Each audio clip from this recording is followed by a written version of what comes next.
Welcome to Story Chats at Insby Romance. I'm Elizabeth Maddrey, and I'm here with my two co-hosts. I'm Narelle Atkins. I'm Valerie Comer. And of course, we have Cooney with us, so that's exciting. Hi, Cooney. There she is. Can you hear her purring? So purring. Oh, she's so sweet. She is. Today, we are talking about billionaire romances. These seem to be sort of love them or hate them. There's very, very little in between, it feels like, when you ask in reader groups how people feel about billionaire romances. So where are you? Where are you on that spectrum, Narelle? Well, it depends on the book. I'm actually a case by case proposition when it comes to billionaires. So I cannot say as a blanket statement that I love all billionaire romance, and I can't say that I hate all billionaire romance. It actually depends on the billionaire, the story setup.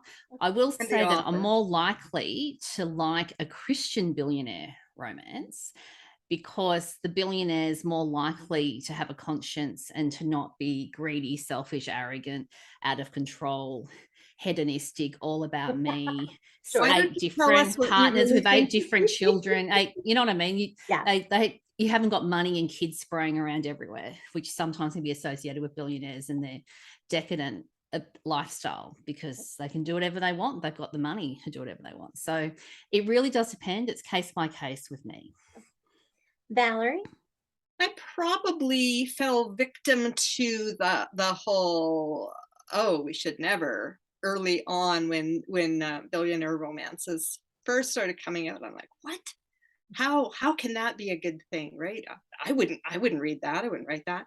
And then I began to realize that some of my earlier reading had been Grace Livingston Hill. You guys are probably too young to remember Grace Livingston Hill. I remember those. Yeah. There was a lot of rich people in her books, and not maybe billionaires, but certainly richer than my family was.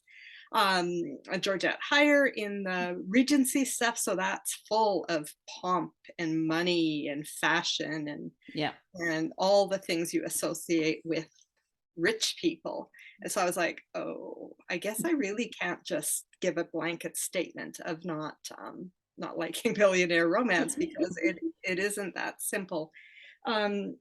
So I think basically it's going to be case by case again, like Narelle said. But Beth, you kind of won me over, so I'm far more willing to look at other cases because I have enjoyed your stories so much. I tend to like them a lot, which makes sense since I'm writing them now. Although I guess I will say that they are somewhat case by case, because they're like with any trope, like cowboys or whatever. There are good ones, and then there are not so good ones out there, and that may be subjective too. It's totally. But if it's just a shallow story, just this is the trope, and so let's milk it. Yeah, that's one thing. But I would agree that I feel like with romance in particular, I grew up, and probably still, like when I read mainstream romance, I gravitate to the ones that maybe they're not technically like billionaire, but they are wealthy. Like, that's part of the fantasy of romance to me, is that you don't have to worry about balancing your checkbook to see whether you can afford Taco Bell. Like, that's that's not where that's everyday life. That's not romance, so I like that aspect of it. Well, exactly. I mean, if you're going to fantasize about falling in love with a handsome guy, I mean, he might as well have money. Yeah. Add to the fantasy just a little. So that sort of leads nicely into the next question. Like, are literal billions required, or is super rich okay? Millions, multi-millions? Like, I don't think a single million in today's economy, sadly, doesn't really matter much. Like, you'll spend that in 2 years, you'll be broke again. But like, is super rich okay, or do they need literal billions for you, Narelle? Well, the last time I checked the list, the rich listing, this is probably a while ago, we have, I think, 30 something billionaires in Australia. And the way the stock market and the economy is going, it's probably less as well. Because when you're in that amount of money, you can have wild deviations. Yeah. The tiny percentage changes, but they can be massive dollar changes. So billionaires are rare. So I would probably say you need to be in the hundreds of millions to count for me. Okay. If that makes sense. So, and the average price of a house where I live in Canberra is about $1 million. So if you're counting $1 million and you're counting the middle class these days in that category, I mean, that's the truth. That's sort of where you're looking at. Anyone that owns a home is nearly a millionaire by definition. Add in super, add in that's superannuation, add in other assets, and you probably are sitting at $1 million. So it would probably, to me, be hundreds of millions would be my baseline. So super rich heading towards $1 billion.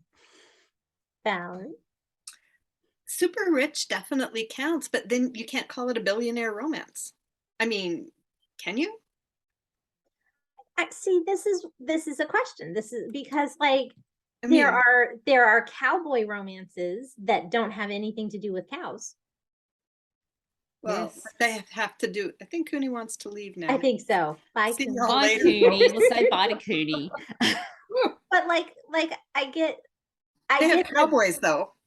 well, but no, they have ranchers, which are different than cowboys. Like, Yeah. they're basically dairy farmers who ride a horse. They're not, like, that's just what I'm saying. It's like a dairy farmer could be a cowboy depending on how you want to make your definition. In fact, I feel like in Jocelyn by Sarah Monson, we're getting totally off topic, but didn't he basically have a dude ranch / dairy farm, and yet that was considered a cowboy romance, and she even called him a cowboy, but he is not riding the ranges with the cattle. Like, most cowboy romances aren't riding the ranges with the cattle, and that's what cowboys are. We could definitely get very sidetracked here, but I will just say for the record that dairy farms are very different from ranches. That is raising cattle for milk, whereas ranches raise cattle for meat. Now, about billionaires, some of whom apparently are ranchers. Yes, cattle barons in Australia. Cowboys. Yes. So that's all I'm saying is I think sometimes we're very sort of fast and loose with the definition. So I think multi-millionaire could, like, super rich, probably could still be called billionaire. Maybe you have to.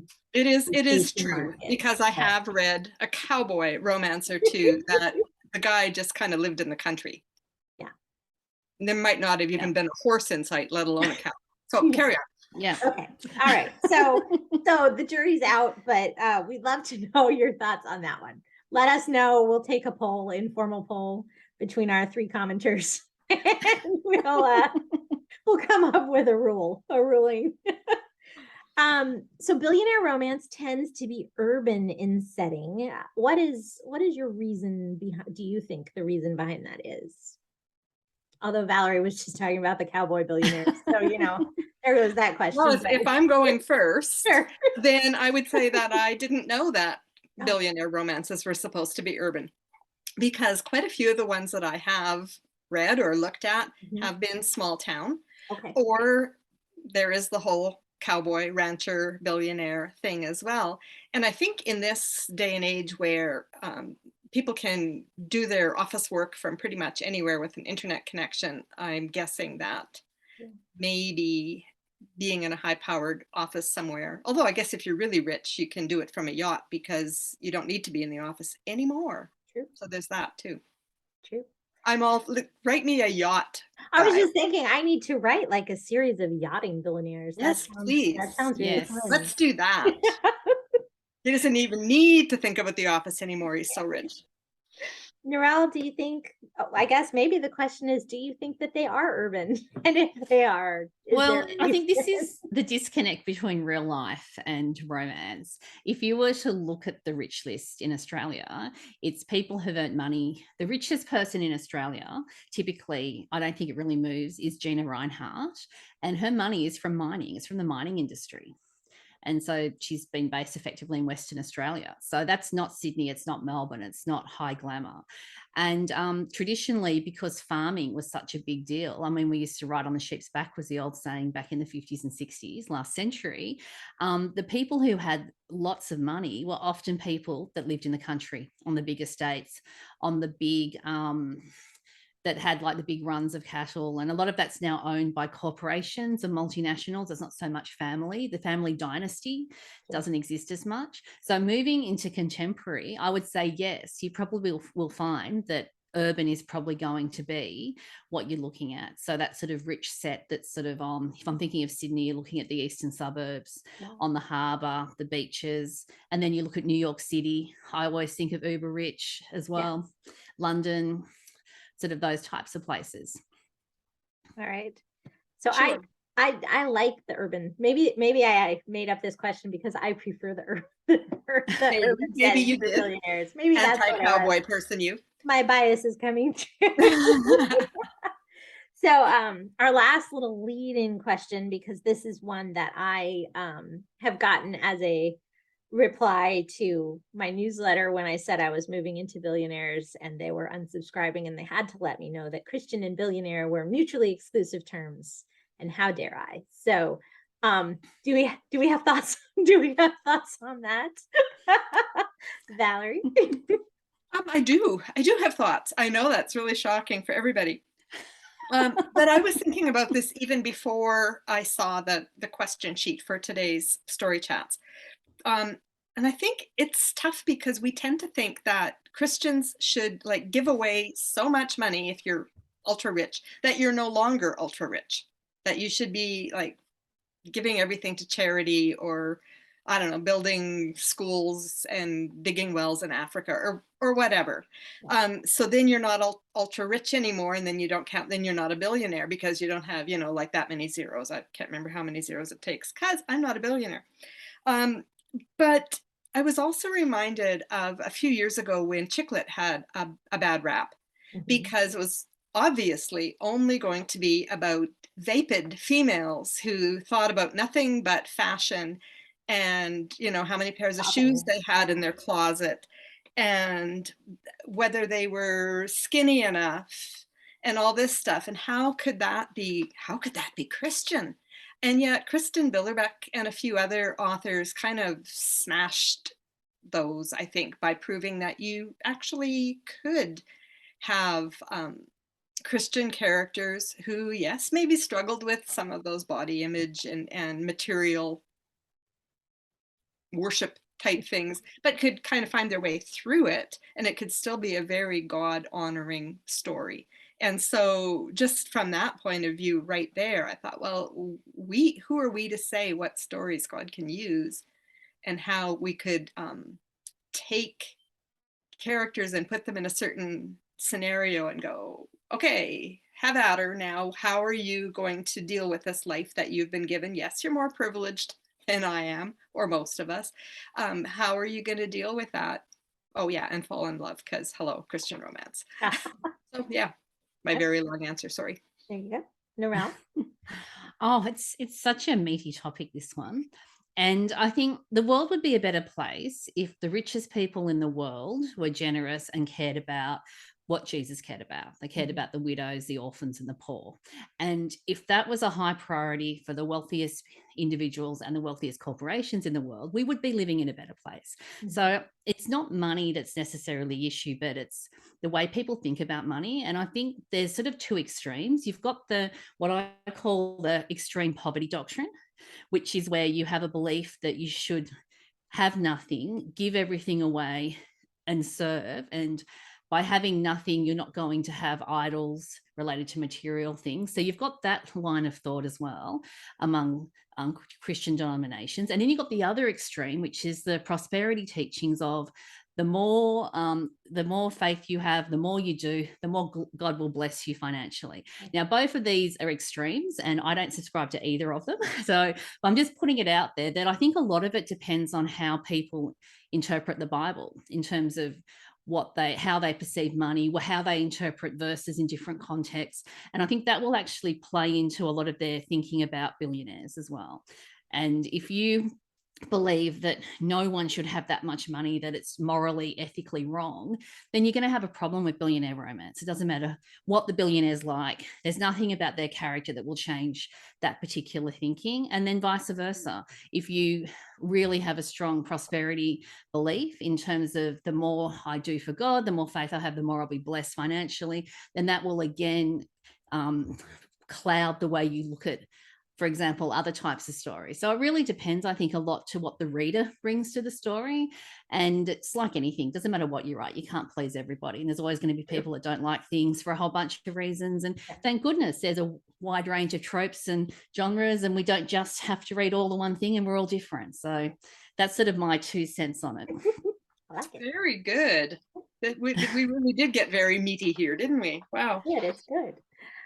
So I would, obviously I don't feel like they're mutually exclusive. Since I'm writing them, to me, it really just boils down to stewardship. What are you doing with the talents? You go to the parable of the talents, and what are you doing with what you've been given? That's whether you have 1 or 7, that's what matters. So now we can talk books. Yay. We can. All right, Valerie, you're up. Well, just so that we don't get too far in and then realize we haven't talked about Elizabeth Maddrey's Billionaire book. Let's start there. So there's 2 series currently, one complete one called So You Want to Be a Billionaire, and the second one, which is The Billionaire Next Door, which doesn't mean we all live next door to a billionaire, which is in progress currently, right? I enjoyed the first series. I'm loving the second series, especially the first book. So that's the one I'm going to draw attention to. And it's called The Billionaire's Nanny. It's probably ranking very high on my favorite books of 2022. So there you go. Scott and his friends invested in a stock deal, I think it was, that left all 6 of them as billionaires. His mother told everyone she knew about her wealthy and smart and all that son. And so Scott's cousin left her son to him, and then she died. And he didn't know that he was being left the child. Whitney was Beckett's mom's friend. She thinks she should have been given custody, even though she's flat broke, a wannabe Hollywood actor with no prospects. So she doesn't want to just give up this little boy that she's been a part of his life since he was born, as I recall. And so she accompanies Beckett to Washington because somebody has to, because he's just a little kid. What, 4, I think? 3. Okay. And so obviously he can't fly by himself. And so she comes with him, and then she manages to wrangle her way into Scott's life by being Beckett's nanny. She is definitely not impressed with how this billionaire lives. She is expecting far grander things. So if you think that most billionaire romances or stories are too materialistic, then have a look at Scott, because not so much. I enjoyed that particular take on the nanny trope, because it's not your typical, the child belongs to neither of them, and they have to work together to have his best interests at heart. And I liked it. Narelle? Well, I'm just going to continue talking about The Billionaire's Nanny, because it's on my list, and I'm not going to drop it off my list, because this is a really, really good book. And if you are on the fence about billionaire books, honestly, give this one a try, because Scott is just, he's rich, but it just, I don't know, it just doesn't affect who he is. So a lot of people will say that if you win the lottery or if you inherit money, that it will fundamentally change who you are, what you believe, what you value. And it did. It probably changed his mother, probably in more than it actually changed him. Honestly, she's the one running around like a mad idiot. Like she really is slightly. It's all gone completely to her head. And it's like, my son's really rich now. Isn't that cool? And I get to run around and give money away to all these charities and help all these people. And if anything, it's gone to his mother's head more than it's actually gone to his head. And that was really fascinating to watch. And that's what sets up the whole concept of Beckett coming into his life, because one of the distant cousins is like, well, if something happens to me and I'm a single mother and I have no money and the dad's not in his life, then this guy should be the one who raises my son, because I mean, he can afford to. He can afford a nanny, et cetera, et cetera. So, but I mean, Scott, I think it really shows that if you are a person of faith, of deep, genuine faith, then God can bless you by bringing money into your life in a way that doesn't fundamentally ruin you and change you. And that's really what I think the Billionaire's Nanny, the takeaway of that is. And so it's probably up there as one of my favorite billionaire romances for sure. So that's why I've tagged on with this one, because it's too good not to talk about. High five, Narelle. Yes. Okay, Beth, what are you going to say about that? I'm going to talk about Small Town Billionaire by Hannah Jo Abbott. Oh, that's on my list somewhere too. So this is, here we talked about this urban setting, but to be fair, noticed that. He does live in New York City. He just comes to the small town because he's trying to not be a workaholic, is what he's realized he needs to do. So he goes to this small town and buys a house, and he's trying to sort of figure out how to reshape his life so that the billions are not driving everything. And he is rude to a really overworked waitress.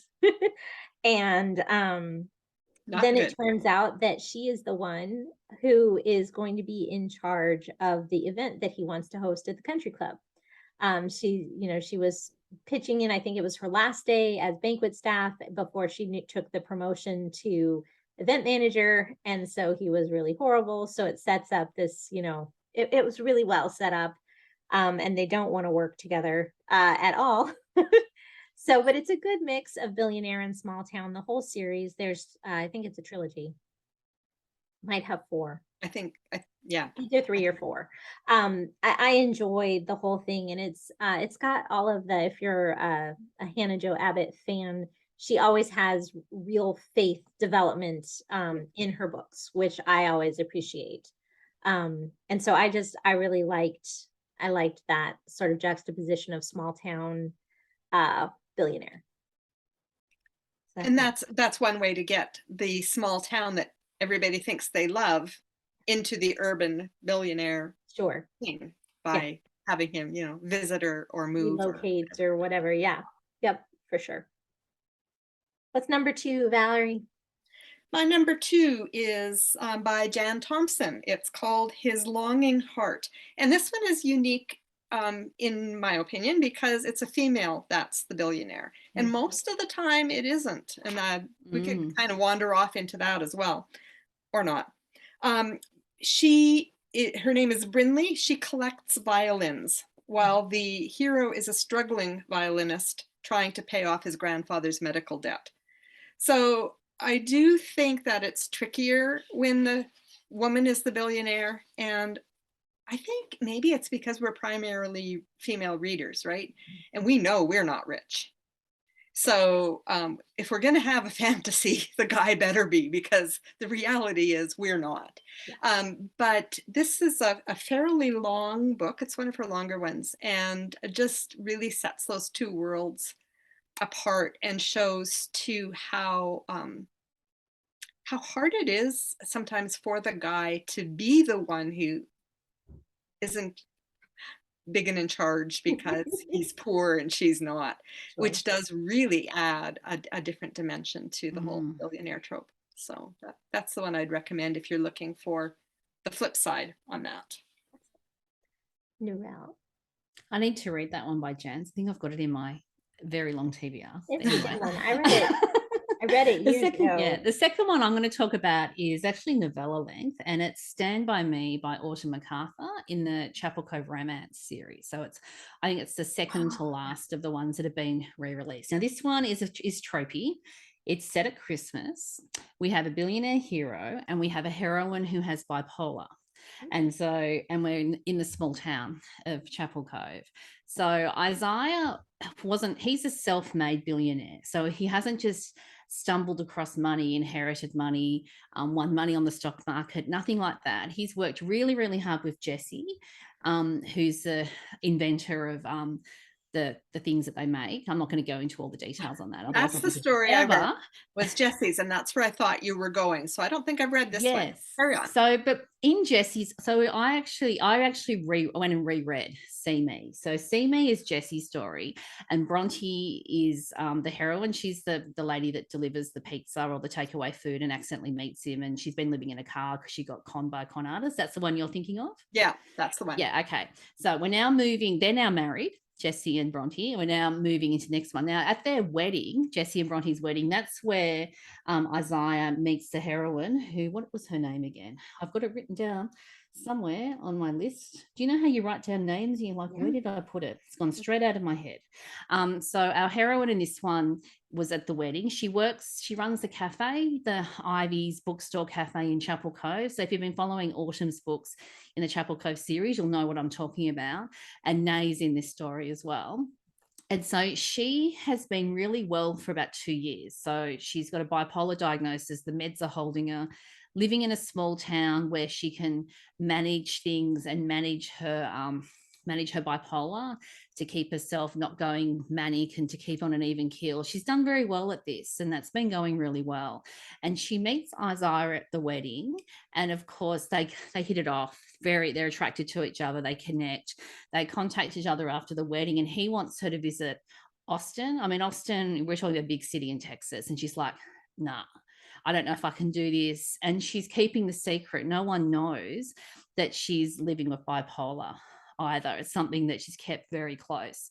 So I really enjoyed this one. And I read this one from the perspective of their unborn child, which probably sounds strange, but my mother has had bipolar from about the age of 28 or 29. So I would have been maybe 3 or 4 when she first started showing signs of having a mental illness. And they'd been married, my parents, probably at least 6, maybe 7 years by that time.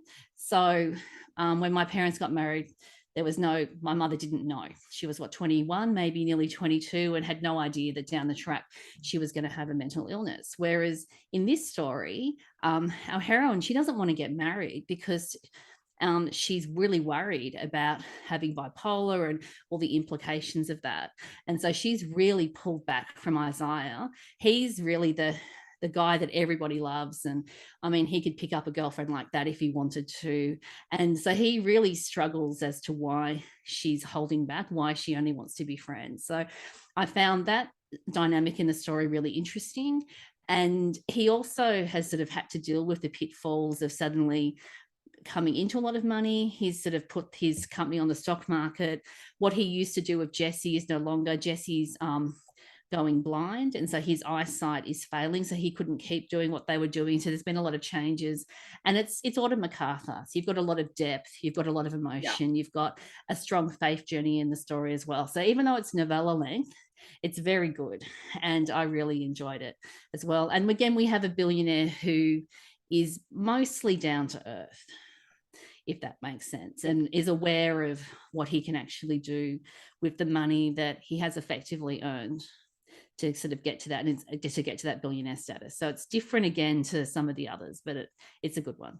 No, that sounds amazing. I love that they that Autumn hit on bipolar. We don't see that. I mean, we talked about mental health however many episodes ago, long time.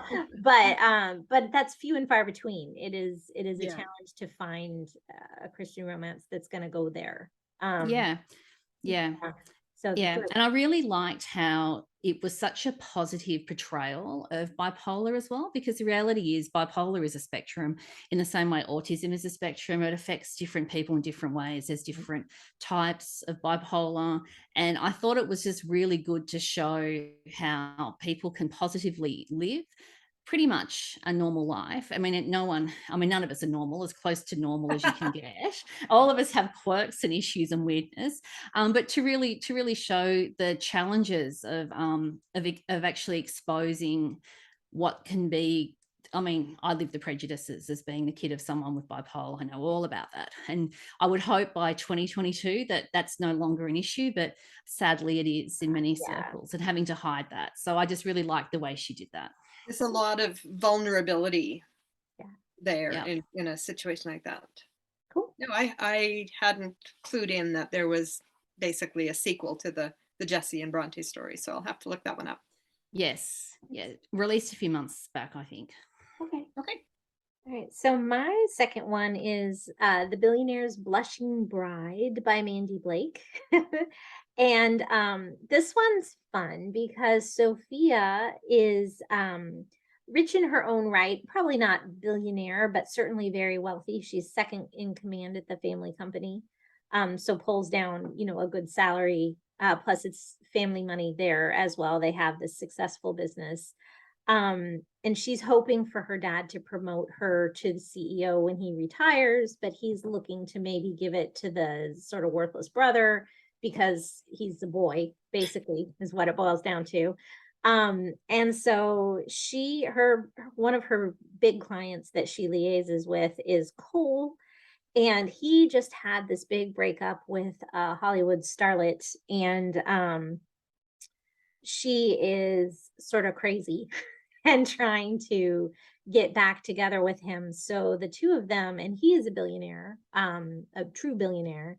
So they agree to a fake relationship sort of to further each other's needs. It would help get the crazy ex off his back. And she's hoping that her father would let her be the CEO because here she's now, engaged to one of their biggest clients. And if they put the brother in charge, he would be unhappy with that. And so it could be very bad for the company. Want that. Right. We wouldn't want that. So, so it's really fun. And again, I like the fact, because it is unusual, that's not a word, but I'm going with it. It is more unusual to have the woman also be wealthy. And I think you're right, Valerie. It's that, generally speaking, we want to, when we read a romance, we want to be the female character in the book. And it's harder to imagine yourself as this billionaire lady, to identify when you've got a sink full of dishes that you're ignoring so that you can read and you don't have staff Never happens. to go take care of that for you. But I still really do. I do enjoy that. And it's well written and fun. Good faith content as well there, which I appreciated. Again, I always like when you can find really good faith content in a CCR, which, there's a spectrum. So, but I like it when it's really there. Yeah. Without being weird. It wasn't weird. Where it fits. Yeah, it Where fits. it just becomes a natural part of the Yeah. story. Yeah. Yeah. 32 Do I get to go minutes. next? I think we can do one more. Go fast. Okay. Meghann Whistler, The Billionaire's Secret. Yep. I've talked about this one before because I really loved it. Billionaire Ryan is made more relatable because he has an incurable autoimmune disease or disorder. So his friends, who are his business partners, force him to go to a medical retreat center to take a break and to come to grips with his diagnosis. And he doesn't want to go, but they kind of push him, but they convince him that they're not pushing him out of the company. They just know he needs time to get the health concerns dealt with. And there he meets Zara. She's on retreat with her terminally ill mother. But Ryan doesn't tell her that he's rich. So it comes out because it does. But I really enjoyed this story, and I'm looking forward to more in this series because, after all, Ryan has a couple of friends and they're single, so I'm sure that there's going to be more. So this also, Beth, kind of plays into what we were talking about, the urban thing. He's from Boston, so that totally makes sense. We're old city, money city, but the story takes place at a retreat center way off in the mountains. Yeah. Because that's where they meet, and so it's not a city, an urban story, but the background is definitely there, and they do land up, spoiler alert, they land up back in Boston at the other end of it. So yeah. Well, that's a good one. Narelle, you got a third one? Yes, I do. I'll be very fast because I've talked about this one before. So I'm going to talk about My Beastly Billionaire by Jackie Castle. Now, this is an older release, and Jackie was blogging with Inspy Romance for a while. Yeah. And when billionaires first started to show up in the sort of sweet, clean, and wholesome genre, which it really was sort of there in the romance before it went to CCR, I thought, this is really interesting. I'm going to read this book. And I really enjoyed it. So it's a fairy tale retelling of Beauty and the Beast. She's an interior decorator. He's the reclusive billionaire hero who's had a motorbike accident, and so he's got injuries from that and doesn't want to see anyone and has blocked out the world. Now, I've talked about it in episode 35 in fairy tale retellings. I've also talked about it in episode 48, fall and Thanksgiving season romances. I have no idea when I talked about Meghann's book. But when you talk about what do you think of billionaire romances, if this book had been terrible, I may have started our conversation with, billionaire romances are awful, because first impressions can often count.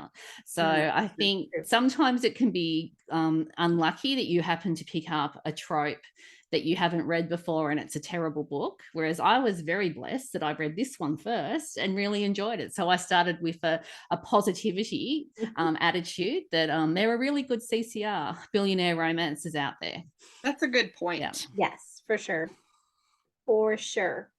I mean, I could go on forever because I did a lot of billionaire romance reading as part of thinking about going into them, but I think we're pretty good on time. So I'm gonna just stop. Instead, I'm just gonna stop because we're at 35 and that's getting good. So what billionaire romances have you read and enjoyed, or any of those things we talked about at the start? If you would like to chime in with your own opinions, we would love to hear them. You can leave us a comment on the YouTube channel or on our Facebook page. And if you are over on YouTube, don't forget to subscribe and hit that notification bell so you never miss an episode. And we will look forward to seeing you again next week. In the meantime, don't forget to fall in love with a good book. Bye. Bye. Goodbye, everyone.